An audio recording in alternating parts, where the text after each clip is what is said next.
మన ప్రభు అయిన యేసుక్రీస్తు పరిశుద్ధ నామములో ఈ వాక్యం ఉంటున్న ప్రతి వారికి ది ఫాదర్స్ ఫెలోషిప్ తరపున నా హృదయపూర్వకమైనటువంటి వందనాలు. దేవుడు మిమ్మును దీవించునుగాక. లూకాసు సువార్త 4వ అధ్యాయము 1వ వచనం. యేసు పరిశుద్ధాత్మ పూర్ణుడై యోర్దాను నది నుండి తిరిగి వచ్చి 40 దినములు ఆత్మచేత అరణ్యములో నడిపింపబడి అపవాది చేత శోధింపబడుచుండెను.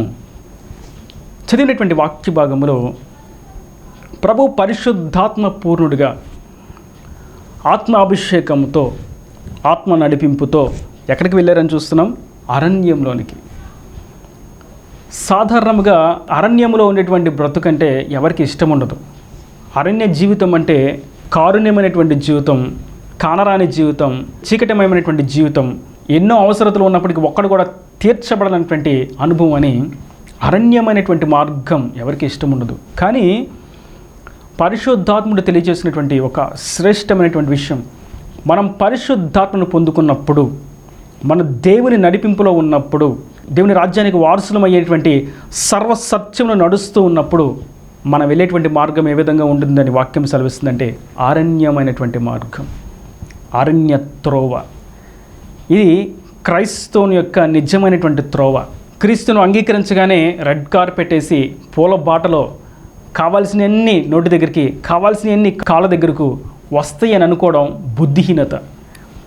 వాక్యం సెలవిస్తుంది, ఎవడైనాను నన్ను అంగీకరిస్తే, నన్ను సేవించాలనేటువంటి ఆలోచన కలిగి ఉన్నప్పుడు తన సిలువను ఎత్తుకొని నన్ను వెంబడించాలి. ఒకవేళ సిలువను ప్రక్కన పెట్టి నేను నడుచుకుంటూ వెళ్తాను అంటే ప్రభువును ప్రక్కన పెట్టి వెళ్ళినట్టే. ఆ మార్గంలో ప్రభువు ఉండరు. సిలువ అనేది మన కొరకు సిద్ధపరిచినటువంటి ఈ అరణ్య త్రోవ, అరణ్యమైనటువంటి అనుభవం. ఈ అనుభవంలో మనం ముందుకు వెళ్ళాలి తప్ప మరే ఇతర మార్గాలు లేవు. అందుకే ప్రభు అంటారు, నేనే మార్గము సత్యము జీవము, నేను తప్ప వేరొకరు ఎవ్వరు కూడా పరలోక రాజ్యాన్ని తీసుకెళ్ళేటువంటి త్రోవను మీకు చూపించలేరు అని. కనుక ఈ వాక్యం వింటున్నటువంటి నా ప్రియ సహోదరులారా, మనం దేవుని సర్వసత్యంలో ఉన్నాము అనడానికి నిదర్శనం ఏదనగా మనం అరణ్య త్రోవలో ఉన్న అనుభవాలు మనకు కలుగుతాయి. దాని అర్థం, అరణ్యంలో ప్రేమానురాగాలు దక్కుతాయా? అరణ్యంలో సమృద్ధి దక్కుతుందా? అరణ్యంలో కావలసిన అన్ని సమకూడి జరుగుతాయా? అరణ్యంలో మనల్ని గణపరిచేవాళ్ళు, హెచ్చించేవాళ్ళు, మనకు సింహాసనం వేసి కూర్చుని పెట్టేవాళ్ళు ఉంటారా అంటే అటువంటి అనుభవాలు ఏవి అరణ్యంలో ఉండవు. ఇక్కడ చూస్తాం, ప్రభు పరిశుద్ధాత్మను ఎప్పుడైతే పొందుకున్నారో అరణ్యంలోనికి కొనుపోబడ్డాడు. ఎవరు తీసుకుని వెళ్ళారు అరణ్యంలోకి? పరిశుద్ధాత్ముడే. మరి పరిశుద్ధాత్మ అరణ్యంలోకి తీసుకెళ్తే అక్కడ సమృద్ధి ఉండాలి కదా. కానీ ఏముంది అక్కడ? అపవాది శోధనలు అక్కడ ఉన్నాయి. నిజంగా సర్వసత్యములు నడుస్తున్నారు అని అంటే మనకు శోధనలు పడవేయడానికి ప్రయత్నాలు ఎక్కువ జరుగుతూ ఉంటాయి. ఇజ్రాయేలీని మనం చూసినప్పుడు ఐగుప్తు బానిసత్వం నుండి వారిని విడిపించి అరణ్య త్రోవలో వారిని నడిపిస్తూ ఉండగా, మోషే నాయకత్వంలో తీసుకొని కొనిపోతూ ఉండగా ఇజ్రాయేలీలకు ఏమొచ్చినాయి? సమృద్ధి వచ్చేసిందా? వాళ్ళకి సంతోషం వచ్చేసిందంటే కానీ కాదు. వారికి మొట్టమొదట దాహం వేసింది. అంత అరణ్యంలో వాళ్ళకి చల్లటి నీళ్ళు ఎక్కడ దొరుకుతాయి? విస్తారంగా స్థలం ఉన్నప్పటికీ గుక్కెడి నీళ్ళు వాళ్ళకి దక్కలేదు. ఈ పరిస్థితిలో, ఈ శోధనలో వారు ఎలా స్పందిస్తున్నారు అనేది విషయం. అరణ్యంలో మనకి చేదు అనుభవాలు కలుగుతాయి. అయితే ఆ చేదు అనుభవాలలో మనం ఎలాగ స్పందిస్తున్నాము అనేది ఆత్మీయుని యొక్క గుణం బయటపడుతుంది. పరిశుద్ధాత్మను మనల్ని అరణ్య త్రోవలో ఎందుకు నడిపిస్తారు అనగా మన యొక్క క్యారెక్టర్, మన యొక్క ప్రవర్తన, మన యొక్క నిజమైనటువంటి భక్తి జీవితం అక్కడ బయటపడుద్ది. క్రీస్తుని నమ్ముకున్నాను కదా, నాకు మంచి గవర్నమెంట్ జాబ్ వచ్చేసింది, లేదా నా వ్యాపారం బాగా ఆశీర్వదించబడింది, లేదా నాకు మంచి భార్య వస్తుంది, లేదా నాకు చక్కగా పిల్లలు పుడతారు, లేదా నేను అప్పుల భారం నుండి విడిపించబడతాను, ఆర్థికంగా బాగా అభివృద్ధి పొందుతాను అనుకుంటే వాక్యం సెలవిస్తుంది, నేను అరణ్య త్రోవలో నీ నిజమైన భక్తిని పరీక్షిస్తా. అప్పుడు మాత్రమే ఆశీర్వాదం. ఇజ్రాయేలు దాహం కొరకు అరణ్యంలో ఉన్నప్పటికీ, నీళ్లు లేనప్పటికీ ప్రభు వారి కొరకు బండల నుండి నీళ్ళని పంపించారు. దాని అర్థం, అరణ్య త్రోవలో ఎన్నో చేదు అనుభవాలు. వారికి ఆహారము దొరకలేదు, తాగడానికి నీళ్లు దొరకలేదు. వారిని ప్రేమగా ఆహ్వానించి పలకరించి వారి గుడారంలో చేర్చుకోవడానికి ఎవరు కూడా ముందుకు రాలేదు.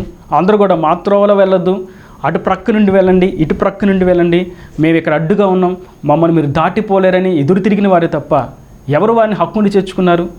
కాబట్టి అరణ్య త్రోవలో అన్ని చేదు అనుభవాలే. నేటి వాక్యం ఉంటున్నటువంటి నా ప్రియ సహోదరులారా, నీతో ఉన్నవారు మిమ్మల్ని ద్వేషిస్తున్నారా? మీ చేత మేలును పొందుకొని మిమ్మల్ని అపహసిస్తున్నారా? కీడు చేయాలని ప్రయత్నం చేస్తున్నారా? ఎంత నమ్మకంగా ఉన్నా మనకి ఎవరు నమ్మకంగా ఉండట్లేదా? ఎంతవారికి సహాయం చేసినా ప్రతిగా కొంచెమైనా మేలు చేయట్లేదా? మనం ఎంతో ప్రయాసపడి దేవుని కొరకు ఈ పని చేద్దామని విశ్వాసంతో ముందడుగు వేస్తే మన కార్యాలన్నీ విఫలమైపోతూ ఉన్నాయా? దేవుని కొరకు కలిగినటువంటి ఈ నిరీక్షణ మనకు ఏమాత్రం సంతోషకరమైనటువంటి ఆనవాళ్ళు చూపించకుండా చేదును రుచి చూపిస్తూ ఉన్నాయా? అప్పుడు వాక్యం సెలవిస్తుంది, మీరు తిన్నని త్రోవలో ఉన్నారని. మీ చుట్టూ ఉన్నవారు, మీ సహోదరులు, మీ రక్త సంబంధికులే మిమ్మల్ని ద్వేషిస్తూ ఉన్నారా? నీవు తిన్నని త్రోవలో ఉన్నావు. నీవు ఎంత ప్రయాసపడినా కష్టార్జితాన్ని దొంగలు దొంగిలించుకొని పోతూ ఉన్నట్లుగా ఉందా? నీవు తినని త్రోవలో ఉన్నావు. ఎందుకంటే అరణ్యపు అనుభవాలు మనకు చేదును తీసుకొస్తాయి. అయితే ఒకటి వాస్తవం, మనం అరణ్య త్రోవలో ఉన్నాము కదా అని మనలను ప్రభు విడిచిపెట్టడు. వారి నిందలకు అపహాస్యాలకు మనలను అప్పగించడు. కరువుతోనూ లేమితోనూ అనారోగ్య సమస్యలతోనూ అనగారిపోయే విధంగా దేవుడు విడిచిపెట్టడు. ఇజ్రాయేలీలకి అరణ్య త్రోవ అయినప్పటికీ ఆ అరణ్యంలో వారికి ఏది కూడా కొదువు కాలేదు. వారిని గూర్చి మనం చూస్తాం, వారి వస్త్రములు మాసిపోలేదు, వారి చెప్పులు వారు తెగిపోలేదు, వారు సమస్యలలేదు, సంతోషంగా వారి ప్రయాణాన్ని కొనసాగించారు. చెప్పినటువంటి గమ్యానికి వారు క్షేమంగా చేర్చబడ్డారు. ఈ అరణ్య త్రోవలో మనకు కలిగేటువంటి పరీక్షలను బట్టి, చేదు అనుభవాలను బట్టి మనం ప్రభు మీద ఉంచినటువంటి విశ్వాసంను తొలగించక, నిరీక్షణలో నుండి వెనుకడుగు వేయక, సత్య మార్గం నుండి ప్రక్కతరో పట్టక, కుడి ఎడమలకు తొలగిపోక సర్వసత్యులు మనం ముందుకు సాగిపోయినట్లయితే మన కొరకు ఎన్నో ఆశీర్వాదాలు దేవుడు దాచిపెట్టి ఉంచారు. మన కొరకు ఏమీ లేదు అన్నటువంటి పరిస్థితుల నుండి, ఆ బండలో నుండి ఆయన నీళ్ళను పంపిస్తాడు. ఆకాశం విశాలంగా ఉంది, మనకేం ఉపయోగం అనుకునేటువంటి ఆ ఆకాశం నుండి మనను పంపిస్తాడు. వీరు మనల్ని హక్కును చేర్చుకోరు, ఈ శత్రులు మనల్ని ఓడిచ్చేసి మనల్ని మిడతల వలె నలిపివేస్తారు అన్న వారిని మన చేతిలో ఓడిపోయేలాగా చేస్తాడు. శత్రు క్రియలని అణిచివేయబడేలాగా ప్రభు చేస్తారు. ఎప్పుడు అరణ్య త్రోవలో, ఈ అరణ్య చేదు అనుభవాల్లో మనం ఆయన మీద విశ్వాసంతో నిరీక్షణతో ముందడుగు వేసినప్పుడు. ఇంకా మనం మరొక శ్రేష్టమైనటువంటి విషయాన్ని చూస్తాం. హోషేయ గ్రంథం 2వ అధ్యాయము 14వ వచనం. పిమ్మట దానిని ఆకర్షించి అరణ్యంలోనికి కొనిపోయి అక్కడ దానితో ప్రేమగా మాట్లాడుదును. చూసారా, మనల్ని అరణ్యంలోకి ప్రభు ఎందుకు తీసుకెళ్తారు? పరిశుద్ధును, నీతిమంతులుగా ఉండాలని నిశ్చయించుకున్న వారిని, పరలోకానికి వారసులుగా మార్చబడాలనేటువంటి దృఢ నిశ్చయిత కలిగిన వారిని, పవిత్రత కొరకు ప్రాకులాడే వారిని అరణ్య చేదు అనుభవాలు ప్రభు ఎందుకు నడిపిస్తారు? సంతోషాన్ని కలిగించవచ్చు కదా, సకల సమృద్ధిని ఇవ్వచ్చు కదా, ఏది తక్కువ కాకుండా అన్నిటినీ ఎక్కువగా ఇచ్చి తృప్తిపరచవచ్చు కదా అని అనుకుంటే, ప్రభు అంటున్నారు, నేను అరణ్యంలోకి తీసుకెళ్ళి నేను ప్రేమగా మాట్లాడతాను. ఆయన ప్రేమను మనకు చూపించడానికి, ఆయన హస్త బలమును మనకు చూపించడానికి, ఆయన శక్తి సామర్థ్యతలను, ఆయన పరాక్రమమును మనకు తెలియచేయడానికి అరణ్య త్రోవలో మనల్ని ఆయన నడిపిస్తారు. ఇజ్రాయేలీలకి ఐగుప్తు బానిసత్వం నుండి మనం బయటకు వచ్చామన్న సంగతి మాత్రమే తెలుసు. ఆ ప్రభు విడిపించాడు అంతే. కానీ ఎప్పుడైతే వారికి ఎర్ర సముద్రం అడ్డొచ్చిందో వారికి అర్థమైంది, మేము నడుస్తున్నా, మమ్మల్ని నడిపిస్తున్నటువంటి మా ప్రభు ఈ మార్గంలో మాకు ఏది అడ్డొచ్చినా సరే దాన్ని మా కొరకు చీలుస్తాడు, పాయలు చేస్తాడు అన్నటువంటి భావం వారికి వచ్చింది. ఎప్పుడు? వారి దేవుడి మీద విశ్వాసంతో ఎర్ర సముద్రం ఎదుట నిలబడినప్పుడు. ప్రభువుని గురించి వారు అప్పుడు తెలుసుకున్నారు, నేను ఆరాధిస్తున్నటువంటి నా ప్రభు ఈ ఎర్ర సముద్రాన్ని 2 పాయలుగా చేయగలడు, నా కొరకు దాన్ని చీలుస్తాడు, నా కొరకు ఆరిన నేలగా త్రోవను సిద్ధపరుస్తాడు, నేను చేరవలసినటువంటి గమ్యానికి ఆయన ఇక్కడి నుండే చేరుస్తాడు, దీని కొరకు నేను ఎవరి దగ్గర చేయి చాచి ఎవరి యొక్క ఆశ్రయాన్ని కోరుకోవాల్సినటువంటి అక్కర్లేదు అని వారు అప్పుడు గుర్తించారు. ఆయన అరణ్యంలో మనతో ప్రేమగా మాట్లాడతాడు. నీకు ఈ సమస్య వచ్చిందా? నీతో ఉన్నవారు నిన్ను అర్థం చేసుకోకుండా నేను దుఃఖానికి గురి చేస్తూ ఉన్నారా? అవమానపరుస్తూ ఉన్నారా? నీ బిడ్డలు నీ మాట వినట్లేదా? నువ్వు ఎంత మేలు చేసినా నీకు కీడే ఎదురవుతుందా? నా కోసం ఏదో చేయాలని ప్రయత్నం చేస్తే నీకు అవమానం ఎదురవుతుందా?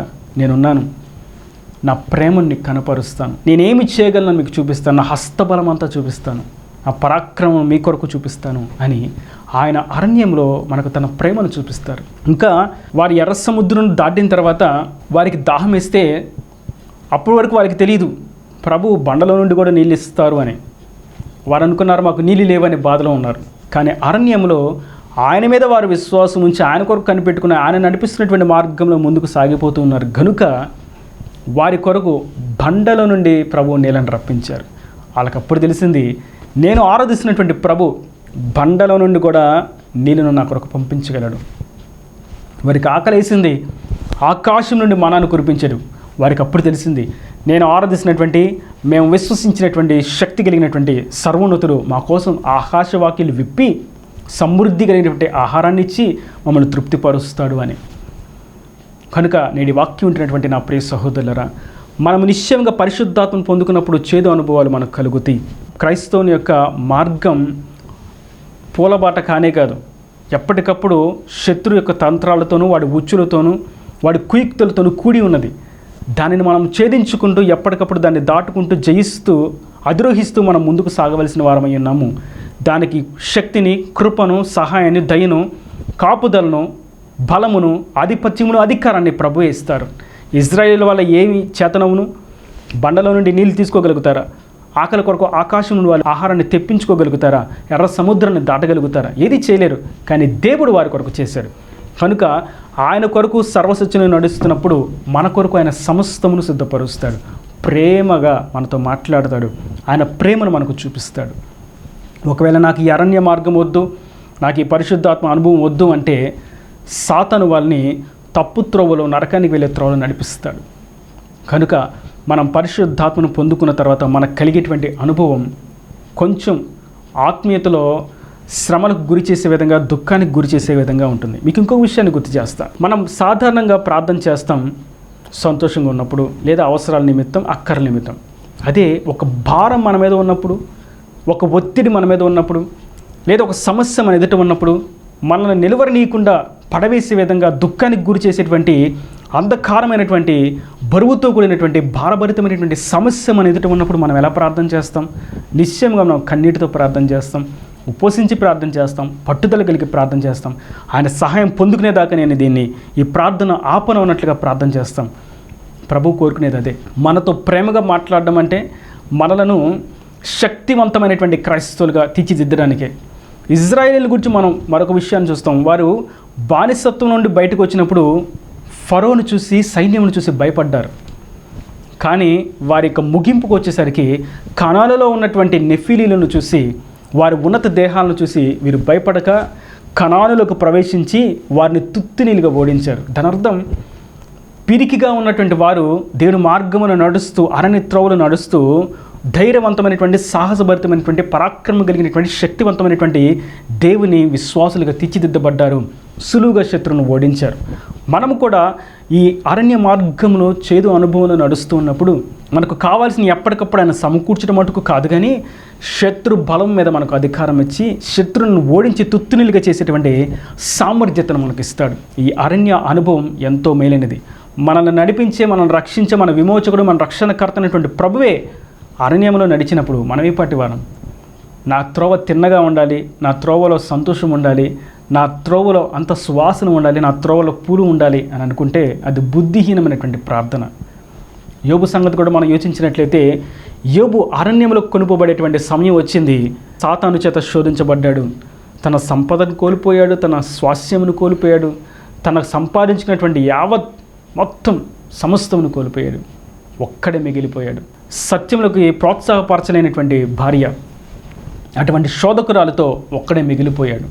కానీ ఆ అరణ్య త్రోవలో విశ్వాసం ఆయన మీద ఉంచి ఆయన నడిపిస్తున్నటువంటి మార్గంలో నమ్మకంగా, యథార్థంగా, నిరీక్షణతో ముందుకు సాగిపోయినటువంటి యోబుకు దేవుడు రెండింతల ఆశీర్వాదం చేత తృప్తిని అనుగ్రహించాడు, ఆశీర్వాదమును ఇచ్చాడు, దీవెనను ఇచ్చాడు.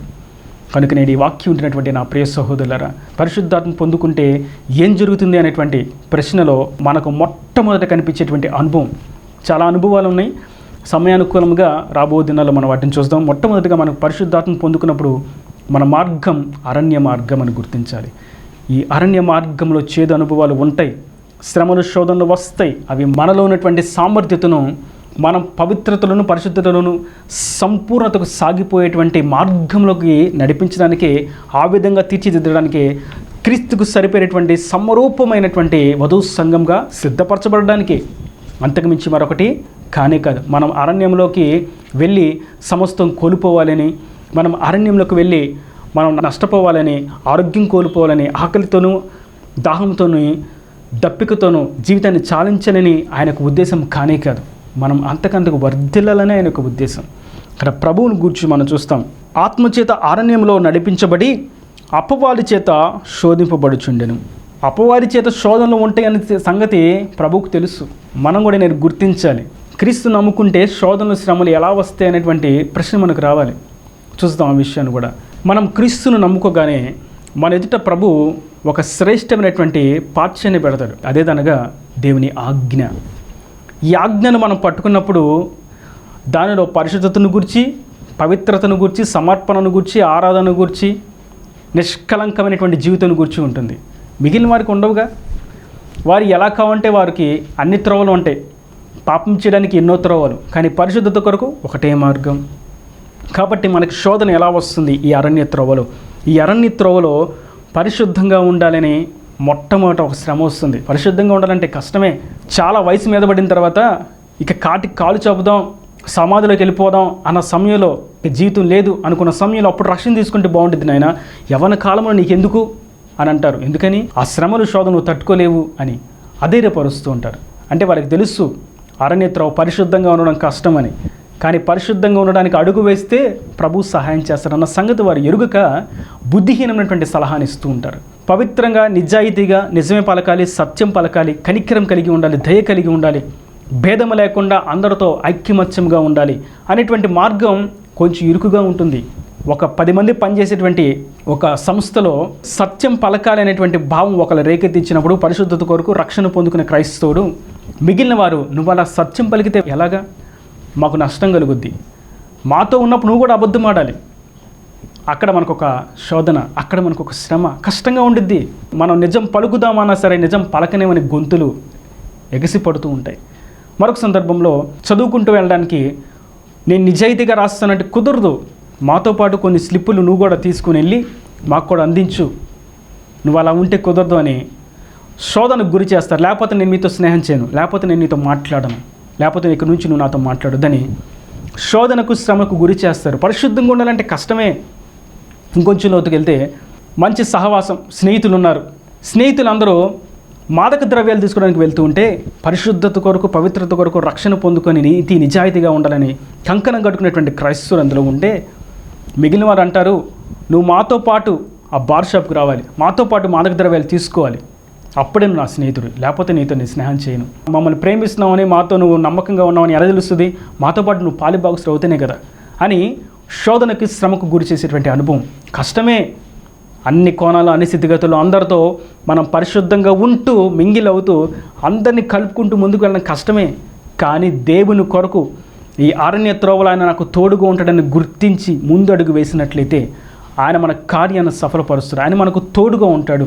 మనకి ఏది అవసరమో దాన్ని ఆయన సమకూరుస్తాడు.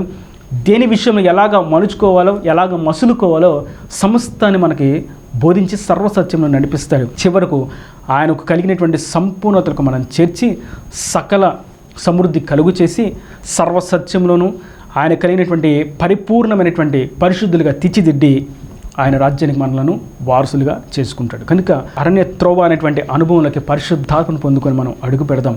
అప్పుడు మాత్రమే నిజమైనటువంటి ఆత్మ సంబంధమైనటువంటి దీవెనను మనం పొందుకొనగలుగుతాం. ఈయన దేవుని మాటలో ప్రతి వాని హృదయంలో నేరుకట్టి ఫలింపచేయను గాక. ఆమెన్. God bless you. తలలో వంచి కన్నులు మూసినట్లయితే మీ కొరకు చిన్న ప్రార్థన. ప్రేమ స్వరూపి, కరుణ కటాక్షం గల తండ్రి, నా ప్రభువైన వాక్యాన్ని ప్రతి వారిని మీ నిండాలుగా దీవించండి. అరణ్య త్రోవ చేదు అనుభవాలే కానీ మమ్మల్ని సంపూర్ణంగా మార్చడానికే ఆ అనుభవాన్ని, ఆ త్రోవాన్ని మీరు సెలవిచ్చారు. నా తండ్రి, ప్రతి వారు పరిశుద్ధాత్మను పొందుకుని అరణ్య త్రోవలో ముందుకు సాగుటకు, నీ స్వరూపులోకి మార్చబట్టకు, నీ రాజ్యానికి వారసులుగా తీర్చిదిద్దబట్టకు కృప దయచండి. ఇక్కడ వారి ప్రతి అవసరతను అక్కర్ను నీ మహిమశలో తీర్చండి. ఈ పరిచయం నానాటికి వృద్ధులను దింపచేసి కుడియడంలో విస్తరింపచండి. ఇంకా టీవీ పరిచయం అని కూడా దీవించమని మనందరినీ మీ చెల్లి సమర్పించుకుంటూ యేసు పరిశుద్ధ నామమున ప్రార్థించి వేడుకుంటున్నాను తండ్రి. Amen. Amen. Praise the Lord. మన ప్రభు అయిన యేసుక్రీస్తు నామములో మీ అందరికీ నా హృదయపూర్వకమైనటువంటి వందనాలు. మరి దేవుని కృపను బట్టి ఒక పాటల ఆల్బమ్ను దేవుడు అనుగ్రహించారు. మీరు ది ఫారెస్ట్ ఫెలోషిప్ అని మీరు యూట్యూబ్లో టైప్ చేసినప్పుడు, లేదా ఆల్బమ్ పేరు కృపా కిరీటం అని మీరు టైప్ చేసినప్పుడు మీకు ఆ పాటలు అందించబడతాయి. వాటిని మీరు విని దైవ ఆశీర్వాదాలు పొందండి. ఎంతో ఆత్మీయమైనటువంటి సంగీతంతో, ఆత్మీయమైనటువంటి రచనతో దేవుడు అనుగ్రహించి ఉన్నారు. మరియు మరిన్ని వాక్య సందేశాల కొరకు మీరు ఛానల్ని ఫాలో అవుతుండండి, వాక్యాలు వింటుండండి, దైవ ఆశీర్వాదాలు పొందండి. దేవుడు మిమ్మల్ని దీవించును గాక. God bless you.